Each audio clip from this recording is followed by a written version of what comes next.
In the compact sedan market, it's very difficult to stand out. Kia is about to change that with this, the 2026 Kia K4 Hatchback. This is the 2026, it's all new. I'm gonna talk about it, review it, go over all the incredible specs and features. Stay tuned, that is coming up next.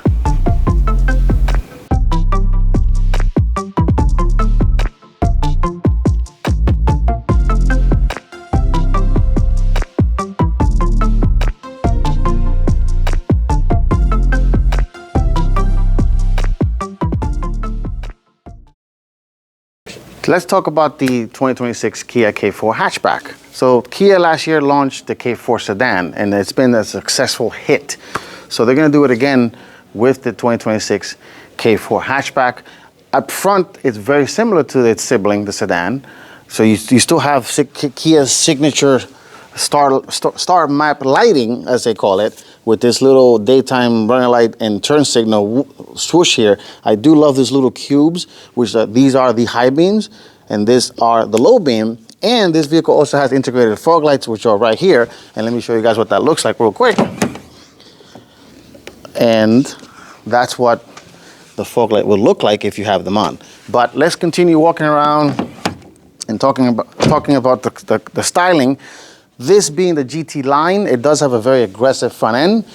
So you do have a nice big opening here to let a lot of air into the engine intercooler, because there's this turbo. We'll talk about that in a minute. So here it has Kia's radar sensor right here in the middle. I do like this nice little lip spoiler here in the bumper. And if we walk around, and it also does have, just like the K4 sedan, it has integrated hidden door handles, as you guys can see, which is kind of nice, a unique feature. And moving back to the back end, this is the major difference between the sedan and the hatchback. And fun fact, this is 11 inches shorter than the sedan, which on paper and visually, it does not look like it's shorter. It actually looks like it's larger than the sedan sibling. And if you follow me back here, we can look at the styling back here and talk about these taillights, which I'm a big taillight guy. I like the LED taillights right here.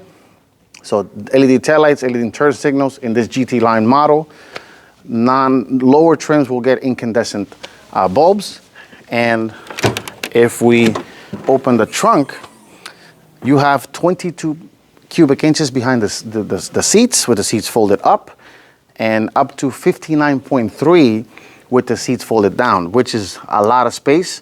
And Kia tells us that it's comparable to most subcompact SUVs in the segment. All right, let's take a look at the interior and the technology of the K4 hatchback, and we'll talk about the specs. Stay tuned for that.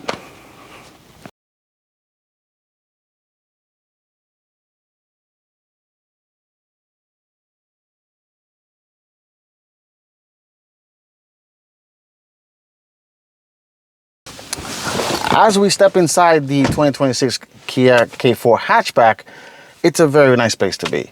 The materials, fit and finish here, nice. Again, keep in mind this is the GT line, so you'll know it's a GT line because it does have the emboss in the seat, the seat back. And this one has the white and black, which I guess you can call it Panda. And very nice. The steering wheel is nicely thick, padded steering wheel. This model does have heated and ventilated seats, and also two-person memory for the mirror and the seat. And let's talk about the technology. So up front, you do have two 12.3-inch displays. So this is using Kia's latest infotainment system. So this has wireless Apple CarPlay and Android Auto, and it's a very intuitive and very snappy system to use. Nothing too complicated here. The layout of the icons and the typography is very simple, nothing crazy. I do love the fact that Kia kept physical controls. So you do have controls you have the home button, map, search, media, nice little volume rocker dial here, favorites button and setup. And you do have these two little dials here for the climate control here, which is nice. Mode.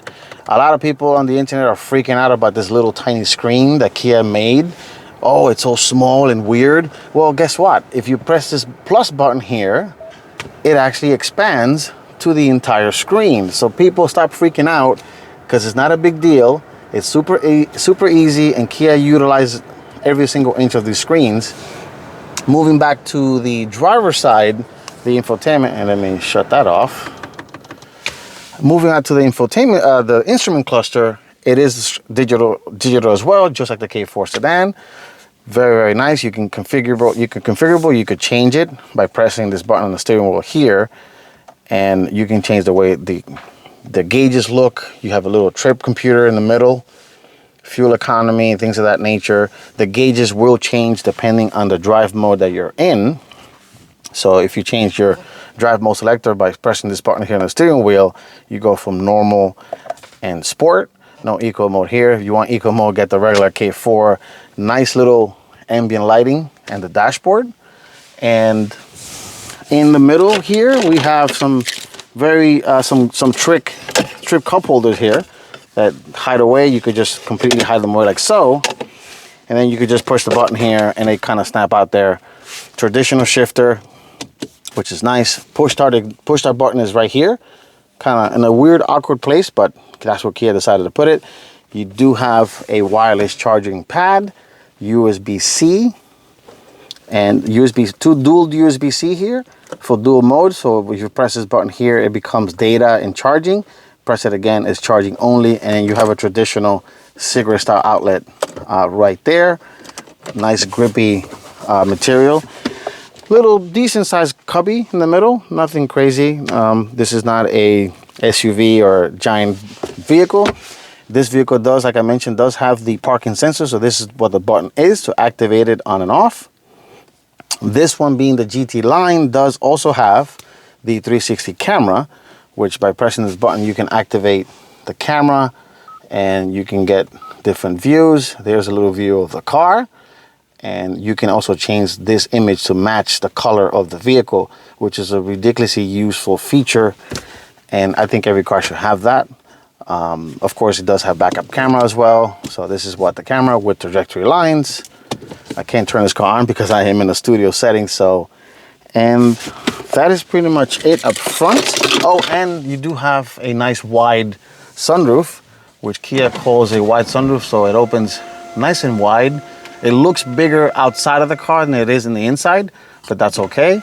And let's take a quick look at the back seats and the massive headroom back there. Stay tuned for that.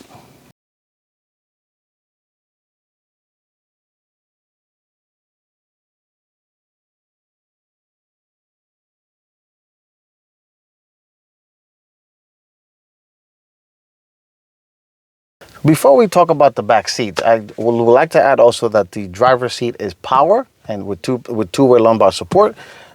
My passenger seat is manual. But stepping back here, this is where you notice the major difference between the K4 sedan and the hatchback. Definitely in the headroom. There's way more headroom here. I had a 6-foot person sit back here, and he was fine and he fit fine. And back here you do have a nice little amenities. This one being keep in mind this is the GT line, so you do have air vents. You do have 2 USB-C ports right here. You have a nice little cubby here for your devices, which is a perfectly angled here, so you can put your phone, not a tablet but a phone. And the seats are nice. This is a synthetic leather, so it's not real leather, but it looks very good. Again, same contrast colors at front, black and white. The headrests are white, and the seat here is all black. You do have 2 little cup holders back here, and that is pretty much it. I have plenty of leg room. For context purposes, I am 5'8", so I fit here perfectly fine. This is not a torture chamber. I can sit here and have a nice little trip behind the K4 hatchback. And before we close, let's take a look at the engine bay real quick, and then we wrap it up. Stay tuned for that.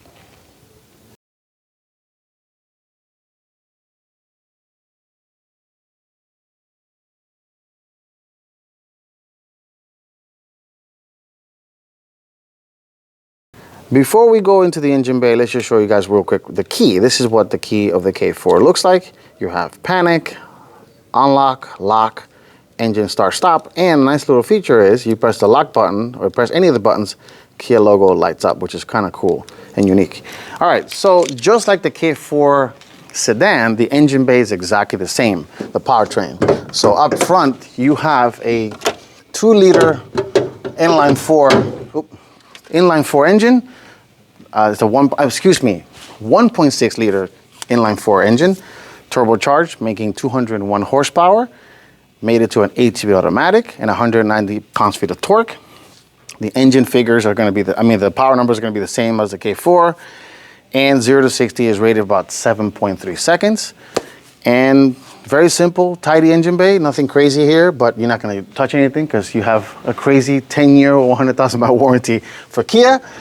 And that is pretty much it. This is my first quick studio look, of the 2026 Kia K4 Hatchback. Thank you guys for watching, for liking, and sharing my videos. I really appreciate it, and I'll see you all on the next one.